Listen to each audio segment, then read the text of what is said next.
నా పాత్రికేయ electronic media డిజిటల్కి సంబంధించిన నా సోదరులారా,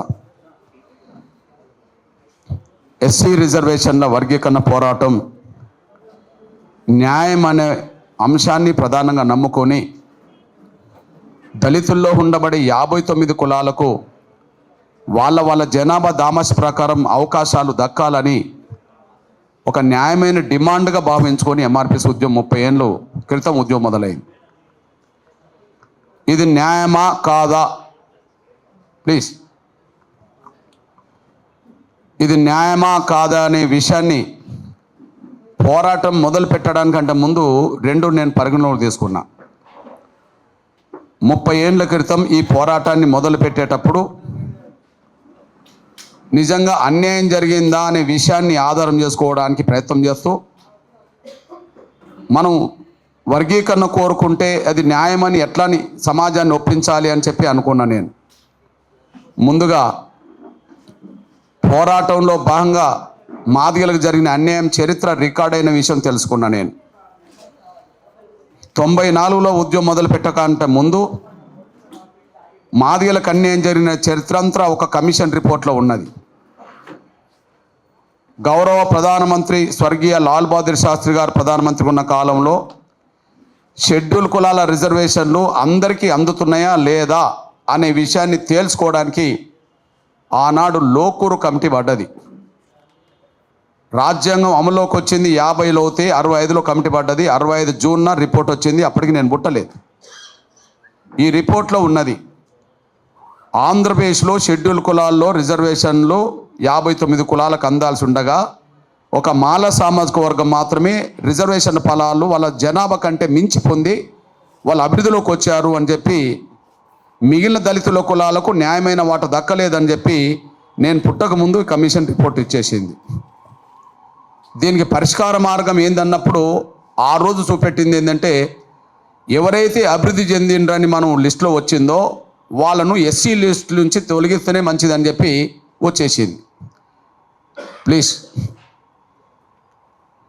వచ్చేసింది.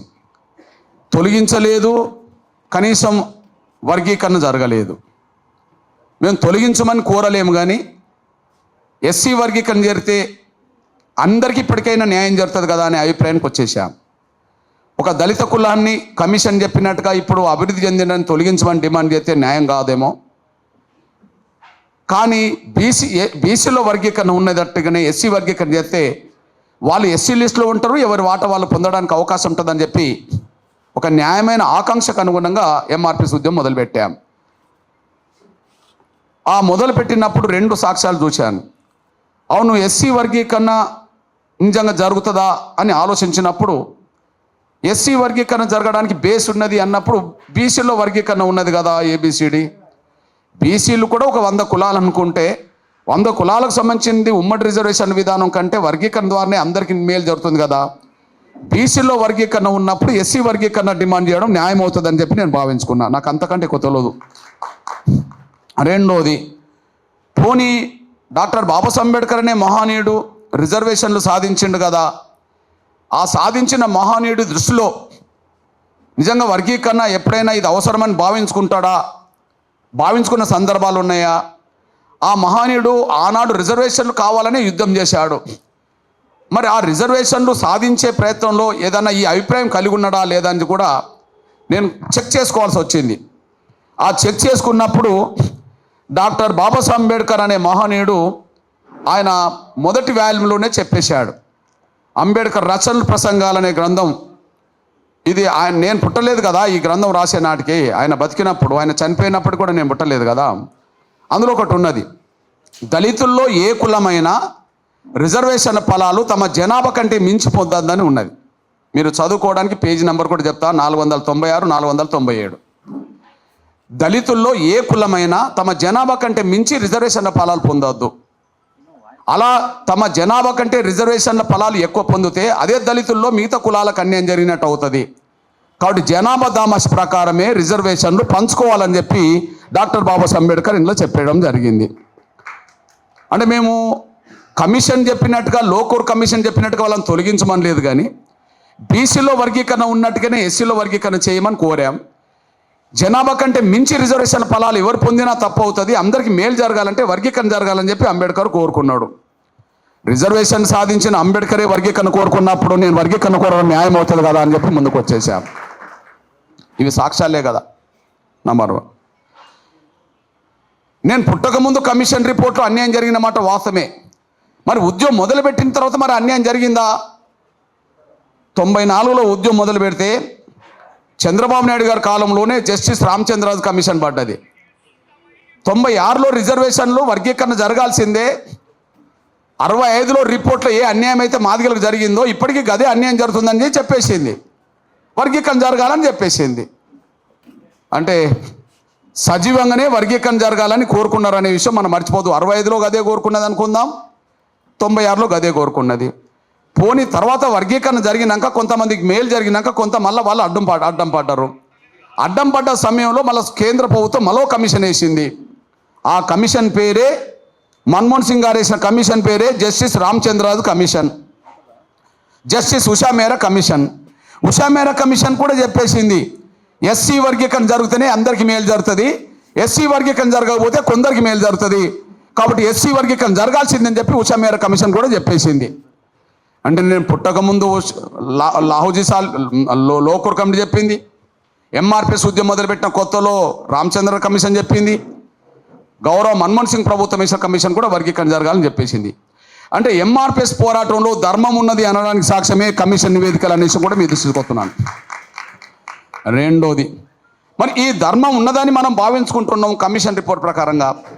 రాజకీయ పార్టీలు అభిప్రాయం కలిగి ఉండాలి కదా, రాజకీయ పార్టీల అభిప్రాయం కలిగి ఉండాలి కదా. అంటే తెలుగు నేల మీద ఉన్న అన్ని రాజకీయ పార్టీలు, దేశంలో మెజారిటీ రాజకీయ పార్టీలు ఎస్సీ వర్గీకరణ జరగాలనే కోరుకున్నాయి. తెలుగు నేల మీద ఉన్న అన్ని రాజకీయ పార్టీలు.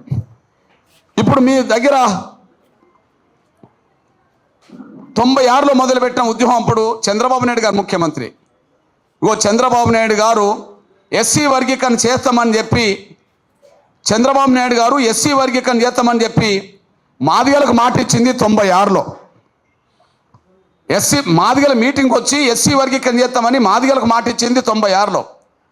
ఓకే, అంటే 96 నుంచే తెలుగుదేశం పార్టీ వర్గీకరణ సపోర్ట్ చేస్తుంది, ఈనాడు కూడా సపోర్ట్ చేస్తుంది. నిన్నగాక మొన్న 3 రోజుల క్రితం ఒక మాదిగ పల్లెలకు వెళ్ళి చంద్రబాబు నాయుడు గారు ఎస్సీ వర్గీకరణ త్వరగా చేయబోతున్నా, మీరు బాగా చదువుకోండి పిల్లలారా అని చెప్పి మాదిగ పల్లెలో మాట్లాడిండు. ఇది ఓకే. కాంగ్రెస్ వైఖరి ఏంది అన్నప్పుడు వైఎస్ రాజశేఖర్ గారు చూడండి, ఆయనతో నేను మీటింగ్ పెట్టిన, ఆయన ముఖ్యమంత్రిగా ఉన్నప్పుడు ఆయనతో మీటింగ్ పెట్టిన, ఆయన ముఖ్యమంత్రిగా ఉన్నప్పుడు ఎస్సీ వర్గీకరణ బిల్లు త్వరగా అమలు చేస్తాం, ఇందులో వెనుకకు తగ్గే ప్రసక్తి లేదని చెప్పి 10 లక్షల మంది మీటింగ్లో ఆయన మాట్లాడిండు. ఇది రికార్డు, 100 పేజీలు ఉంటుంది, ఆయన ఎక్కడెక్కడ మాట్లాడిండు అనే పద్ధతిలో రికార్డు ఉంటుంది. ఈ విధంగా వర్గీకరణ విషయంలో కాంగ్రెస్ పార్టీ స్టాండ్ క్లియర్గానే ఉన్నది. ఓకే, పోనీ ఇక్కడ కాదు, కాంగ్రెస్ పార్టీ అంటే ఇక్కడ కాదు, జాతీయ పార్టీ. మరి జాతీయ పార్టీకి సంబంధించిన సోనియా గాంధీ గారు ఎస్సీ వర్గీకరణ మేము కట్టుబడి ఉన్నామని చెప్పి జస్టిస్ ఉషా మేరా కమిషన్ వేయించింది. నేను ఉషా మేరా కమిషన్ వేయించే క్రమంలో సోనియా గాంధీ గారిని కూడా కలిశాను, సహకారం తీసుకున్నాను నేను. పోనీ ఎస్సీ వర్గీకరణ విషయంలో ముందుకు రావాలని చెప్పి రాహుల్ గాంధీ గారితో కూడా నేను మాట్లాడినాను. రాహుల్ గాంధీ నేను వేదికలు పంచుకున్నాం, కాంగ్రెస్ వేదికలు కూడా పంచుకున్నాం. ఓకే, ఇప్పుడు ప్రధానమంత్రి మన్మోహన్ సింగ్ గారు అంటున్నాం, ఇప్పుడు ప్రధానమంత్రి మన మోడీ గారు అంటున్నాం. కానీ ఆనాడు ప్రధానమంత్రి మన్మోహన్ సింగ్ గారు కదా. మరి నేను మన్మోహన్ సింగ్ గారిని కూడా నేను కలుసుకున్నా. ఆనాడు ప్రధానమంత్రి మన్మోహన్ సింగ్ అయితే నేను మన్మోహన్ సింగ్ గారిని కూడా నేను కలుసుకొని కమిషన్ రిపోర్టు తెప్పించుకున్నా. మీ అన్నగా చెప్తున్నా, ఎస్సీ వర్గీకరణకు మద్దతు ఇవ్వమని చెప్పి అందరి దగ్గరికి పోయినా నేను అందరి సహకారం తీసుకున్నా. నేను అన్యాయం జరిగిందని కమిషన్లు ఒప్పుకున్నాయి, న్యాయం జరగాల్సిందే అని పార్టీలు ఒప్పుకున్నాయి. అన్యాయం జరిగిందని కమిషన్లు ఒప్పుకున్నాయి, న్యాయం జరగాల్సిందే వర్గీకరణ జరగాల్సిందే పార్టీలు ఒప్పుకున్నాయి. ఆయన మేము అడ్డుపడతాము అని అంటారు. ఓకే, మరి వాళ్ళకి ఎవరు చెప్పాలి? ఇప్పుడు వాళ్ళకి ఎవరు చెప్పాలి? ఈ దేశ ప్రధానమంత్రి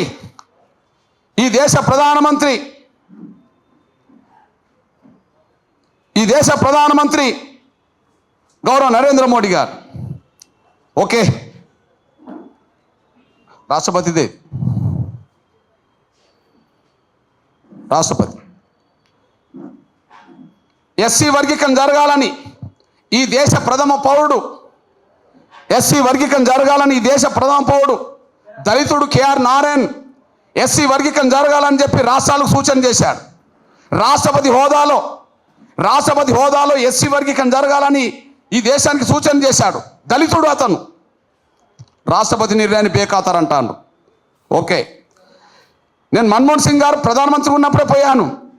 ఇప్పుడు బీజేపీ జాతీయ దేశ ప్రధానమంత్రిగా గౌరవ నరేంద్ర మోడీ గారి దగ్గరికి వెళ్తే ఆయన వర్గీకరణకు సపోర్ట్ జరగాల్సిన ప్రక్రియ జరిపిస్తామని చెప్పి ఆయన ముందుకు వచ్చాడు. మేము ప్రధానమంత్రుల మాట కూడా లెక్క చేయమంటాను. అదే సమయంలో సుప్రీంకోర్టుకు బాస్ చీఫ్ జస్టిస్, సుప్రీంకోర్టు అత్యున్నత రాజ్యాంగ ధర్మాసనం, విస్తృత ధర్మాసనం చీఫ్ జస్టిస్ గారి అధ్యయనంలో 7 జడ్జిలతో కూడిన రాజ్యాంగ ధర్మాసనం ఎస్సీ వర్గీకరణ జరగాలని చెప్పి వాళ్ళు జడ్జిమెంట్ ఇచ్చారు. మేము న్యాయ వ్యవస్థను కూడా పట్టించుకోమని వాళ్ళు అంటాను. ఎవరు చెప్పాలి? తర్వాత ఈ తెలుగు సమాజం ఎక్సెప్ట్ మాల, దళితుల్లో 59 కులాలు ఉన్నాయి. మరి 58 కులాలు వర్గీకరణ కోరుకుంటున్నాయి కదా. మాలలో కొంతమంది ప్రజాస్వామికవాదులు ఉన్నారు, పక్కకు పెడదాం. మాలలో కొంతమంది ప్రజాస్వామికవాదులు ఉన్నారు, వాళ్ళు వర్గీకరణ సపోర్ట్ అయితే వాళ్ళకు నేను సోదరుడుగా ఉంటా. కానీ 58 కులాలు వర్గీకరణ కోరుకుంటున్నాయి కదా. 58 కులాలు వర్గీకరణ కోరుకుంటున్నాయి కదా. ఒక మాలలే కదా అడ్డం పడుతున్నది, ఒక మాలలే కదా. పోనీ దళితులు 58 కులాలు ఒకవైపు వర్గీకరణ కోరితే మేము వద్దనేటోళ్ళు ఒక మాలలే కదా. మరి సమాజం ఏమంటుంది? ఎస్టీ సమాజం ఏమంటుంది? వర్గీకరణ మద్దతు ఇస్తుంది. బీసీ సమాజం ఏమంటుంది? వర్గీకరణకు మద్దతు ఇస్తుంది. మైనార్టీ సమాజం ఏమంటుంది? వర్గీకరణకు మద్దతు ఇస్తుంది. ఓసీ సమాజం ఏమంటుంది? వర్గీకరణకు మద్దతు ఇస్తుంది. విప్లవకారులు ఏమంటుండ్రు? వర్గీకరణకు సమర్థిస్తుండ్రి. విప్లవకారు నుంచి మొదలుకుంటే బీజేపీ వరకు, లెఫ్ట్ నుంచి మొదలుకుంటే రైట్, మా లెఫ్ట్ అక్క ఇటు ఉండే, మీరు అందరూ అప్పుడు అటు ఇటు ఉంటుండే తప్ప నువ్వు రైట్కు ఉండాలి, వాళ్ళు లెఫ్ట్కు ఉండాలి. కానీ ఓకే, లెఫ్ట్ నుంచి మొదలుకుంటే రైట్ వరకు వర్గీకరణ సపోర్ట్ చేస్తూనే ఉన్నారు. ఆయన డోంట్ కేర్ అంటారు. ఇవాళ సమాజానికి విలువనిత్తలేరు కదా. కమిషన్లకు విలువనివ్వరు, పార్టీలకు విలువనివ్వరు, సమాజానికి విలువనివ్వరు, ఎవరికి విలువనిత్తలేరు, కోర్టులకు విలువనివ్వరు. ఇప్పుడు ఎంత దూరం వచ్చింది? మేము వర్గీకరణ అడ్డుకుంటాం, వర్గీకరణ కోరితే తొక్కుతామంటాను. వాళ్ళ సభలో మీసాలు మెలేసి మాట్లాడుతుండ్రు, తొడలు కొట్టి మాట్లాడుతున్నారు, హెచ్చరికలు చేస్తున్నారు. మీరు చూడండి, హెచ్చరికలు చేస్తున్నారు. వర్గీకరణ కోరితే తొక్కుతూ పోతామంటారు. ఇప్పుడు వర్గీకరణ సమర్థించేటోళ్ళని బోకర్లు అంటారు వాళ్ళు. ఇప్పుడు చెప్పింది కదా పృథ్వీ, ఇంకా నేను ఆ మాట అనలే. వాళ్ళ వాయిస్లో ఏమవుతుంది? వర్గీకరణ కోరుకుంటే నాలంటోళ్ళను తొక్కుకుంటూ పోతారట. బ్రదర్, 98లో వర్గీకరణ గురించి ఒక మీటింగ్ పెడితే తూర్పుగోదావరి జిల్లాలో ఒక మీరసాబ్ అనే మా మాదిగ తమ్ముని, చిన్న తమ్ముని దారుణంగా పొడిచి చంపారు. ఆ రోజు రాష్ట్రం అంతా పెద్ద ఉద్రిక్త వాతావరణం. తూర్పుగోదావరి జిల్లా ఉప్పలగుప్త మండలం అనే మండల కేంద్రంలో ఒక చిన్న తమ్ముని చంపేశారు. పశ్చిమ గోదావరి జిల్లాలో సిర్రా నాగేశ్వరరావు అనే ఆయనను చంపేశారు వర్గీకరణ కోరుకుంటే. నాలాంటి వాళ్ళ మీద 4-5 సార్లు దాడులు చేశారు. నేను ప్రత్యక్షంగా దెబ్బలు తిన్నా. నాలాంటి వాళ్ళు మీద దాడులు చేశారు, ప్రత్యక్షంగా దెబ్బతిన్నా. తలలు పగిలినాయి, కాళ్ళరెక్కలు ఇరిగినాయి వాళ్ళ దాడుల్లో. ఇప్పుడు ఇంకా కోరుకుంటే వర్గీకరణ కోరుకుంటే తొక్కుతూ పోతామంటాను, మీసాల ಮೇಲೆ ఎత్తాను, తొడలు కొడతాను. ఇదేం పద్ధతి? మేము ఎక్కడ సహనం కోల్పోలే. వర్గీకరణ ఉద్యమం పక్కదారి పట్టద్దని చెప్పి మేము వాళ్ళతో ఘర్షణకు దిగలే ఏనాడు. కానీ వాళ్ళు దాడులోకి దిగుతుండ్రు, మేము ఘర్షణ కోరుకోలే. ఏదైనా ప్రభుత్వాలను ఒప్పించకాడా మెప్పించకాడా యుద్ధం చేశాం. నేను మీ అన్నగా చెప్తున్నా, ఒక జాతిని గెలిపించడం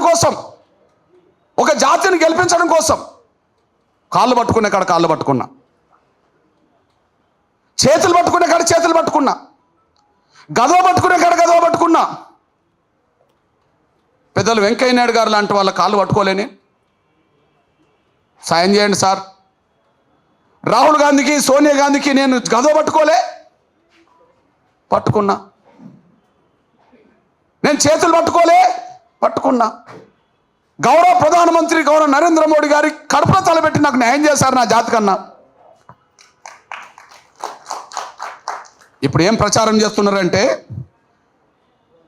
బీజేపీ అంటే లెఫ్టిస్టులకు పడదు, బీజేపీ అంటే కాంగ్రెస్కు పడదు, బీజేపీ అంటే కొన్ని పార్టీలకు పడవు, సహజం, రాజకీయాల విభేదాలు ఉంటాయి. ఇప్పుడు కృష్ణమాది గారు నరేంద్ర మోడీ గారికి దగ్గర, బీజేపీ దగ్గర మీరు వర్గీకరణకు సపోర్ట్ చేస్తే, కృష్ణమాది గారు సపోర్ట్ చేస్తే బీజేపీ సపోర్ట్ చేసినట్టు అవుతుందని చెప్పి ఇది ఒక కొత్త కథ తీసుకొస్తారు వాళ్ళు. అరే వర్గీకరణ సాధించుకోవడం కోసం నేను తెలుగుదేశం దగ్గరికి వెళ్ళాను కదా, నాకు తెలుగుదేశం పార్టీ పదవులు ఇస్తానని నేను తీసుకోలేదు కదా. వర్గీకరణ కోసం నేను కేసీఆర్కు కూడా నేను నిమ్మరసం ఇచ్చినోనే కదా.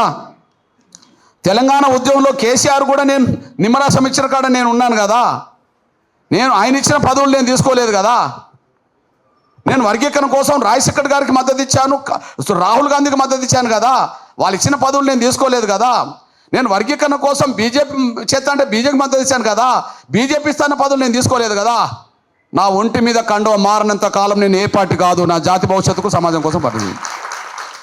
ఇప్పటి వరకు మారలేదు, భవిష్యత్తులో కూడా మారదు. అంతే, ఇప్పటి వరకు మారలేదు, భవిష్యత్తులో కూడా మారదు. ప్రశ్నించే గొంతుకగా సమాజంలో ఎవరికి అన్యాయం జరిగినా వాళ్ళ పక్షం నిలబడే వ్యక్తిగా మాత్రం నిలబడతా. దానికే నేను కట్టుబడి ఉంటా. ప్రశ్నించే గొంతుకగా అనగాని వర్గాలకు ఎవరికి ఎక్కడ అన్యాయం జరిగినా వాళ్ళ కోసం నిలబడే వ్యక్తిగా నేను నిలబడతా. నిలబడాలనుకుంటే, మాట్లాడాలనుకుంటే, ప్రశ్నించాలనుకుంటే స్వతంత్రంగా ఉండాలి. నేను స్వతంత్రత కోల్పోయి నేను ఏ పార్టీలో చేరేది లేదు, ఎవరిచ్చింది తీసుకునేది లేదు. ఇది నా జీవితంలో 30 ఏళ్ళు అదే జరిగింది, భవిష్యత్తులో నా జీవితం ఉన్నంతవరకు అదే జరుగుతుంది. ఇది నా కమిట్మెంట్ అంతే. ఈ నేపథ్యంలో ఎంఆర్పిఎస్ ఉద్యమం కుల సంఘమే కావచ్చు, సమాజంలో అందరి కోసం పోరాటం చేసింది కదా. ఇవాళ మీ దగ్గర ఉండబడి, ఇళ్లలో ఉండబడి ఆరోగ్యశ్రీ కార్డు సాధించింది ఎంఆర్పిఎస్ కదా. 2004లో గుండె జబ్బుల ఉద్యమం నడిపి 2004లో గుండె జబ్బుల ఉద్యమం నడిపి ఆరోగ్యశ్రీ పథకం సాధించింది ఎంఆర్పిఎస్ఏ కదా. కాలు లేని చేతులు లేని వికలాంగుల సమాజం పక్షాన ఉద్యమం నడిపి పెన్షన్ సాధించింది ఎంఆర్పిఎస్ఏ కదా. అదే సమయంలో ముసలోళ్ళ పెన్షన్ సాధించింది ఎంఆర్పిఎస్ఏ కదా. వితంతుల పెన్షన్ సాధించింది ఎంఆర్పిఎస్ఏ కదా.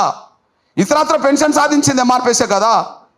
తెల్ల రేషన్ కార్డు బియ్యం కోట 4 కిలోలు ఉంటే పేదలందరికీ బియ్యం కోట పెంచమని చెప్పి ఉద్యమం చేసి 6 కిలోలు సాధించింది ఎంఆర్పిఎస్ఏ కదా. అదే సమయంలో అనగాని వర్గాల మహిళల మీద అత్యాచారాలు జరుగుతున్నప్పుడు నిందితులను వెంటనే శిక్షించాలని చెప్పిన డిమాండ్లో భాగంగా ఫాస్ట్ ట్రాక్ కోర్టులు సాధించింది ఎంఆర్పిఎస్ఏ కదా. అక్క జైలుకి వెళ్తే జైలు నుంచి విడుదల చేయమని చెప్పి ఉద్యమం చేసింది ఎంఆర్పిఎస్ఏ కదా. విమలక్క జైలుకి వెళ్ళినప్పుడు చెరుకు సుధాకర్ గౌడ్ గారు జైలుకి వెళ్తే ఆ జైలు నుంచి విడుదల చేయించడం కోసం నేను అమర దీక్ష చేసినోనే కదా. నా జర్నలిస్టు సోదరులందరి పక్షాన జర్నలిస్టులందరికీ న్యాయం జరగాలని చెప్పి జర్నలిస్టుకు పెన్షన్ స్కీమ్ ప్రవేశపెట్టాలని చెప్పి నా వంతు గొంతుకగా జర్నలిస్టులను ఆనాడు న్యాయం చేయలేకపోయిండు కేసీఆర్ అని చెప్పి మాట్లాడి నేనే కదా. చిన్న తరహా పత్రికలందరికీ కూడా అండగుండే ప్రయత్నం చేసింది నేనే కదా. తెలుగు నేల మీద జర్నలిస్టు సంఘాలు మినాయిస్తే బయటి సమాజం నుంచి ఎవరన్నా జర్నలిస్టు గురించి గట్టిగా మాట్లాడింది ఎవరంటే ఎంఆర్పిఎస్ మాట్లాడింది అనేసి కూడా మీరు మర్చిపోవద్దు. ఎంఆర్పిఎస్ ఆవిర్భవించింది వర్గీకరణ కోసమే కావచ్చు, కానీ సమాజంలో ఉండబడే అన్ని వర్గాల పట్ల బాధ్యతతో వ్యవహరించాం. బ్రాహ్మణులను అవమానించినప్పుడు మోహన్ బాబు వాళ్ళు సినిమా తీసి బ్రాహ్మణులను కొడితే, బ్రాహ్మణులను అవమానించినప్పుడు ఎంఆర్పిఎస్ఏ బ్రాహ్మణ సోదరులకు అండగా నిలబడ్డది కదా. అదే సమయంలో వైశ్యులను అవమానిస్తూ ఒక కంచైలే గారు వాళ్ళందరినీ కోమటోళ్ళు సామాజిక స్మగ్లర్లు అంటే, అరే అందులో కూడా పేదలు ఉన్నారు, నువ్వు అనేది అందరికీ వర్తించొద్దు కదా అని చెప్పి నేను కోమటోళ్ళకు న్యాయం జరగాలని, వాళ్ళకు అవమానం జరగద్దని చెప్పి మాట్లాడింది ఎంఆర్పిఎస్ఏ కదా. ఇట్లా ఈ లెక్కలు చెప్పుకుంటూ పోతే చాలా ఉన్నాయి.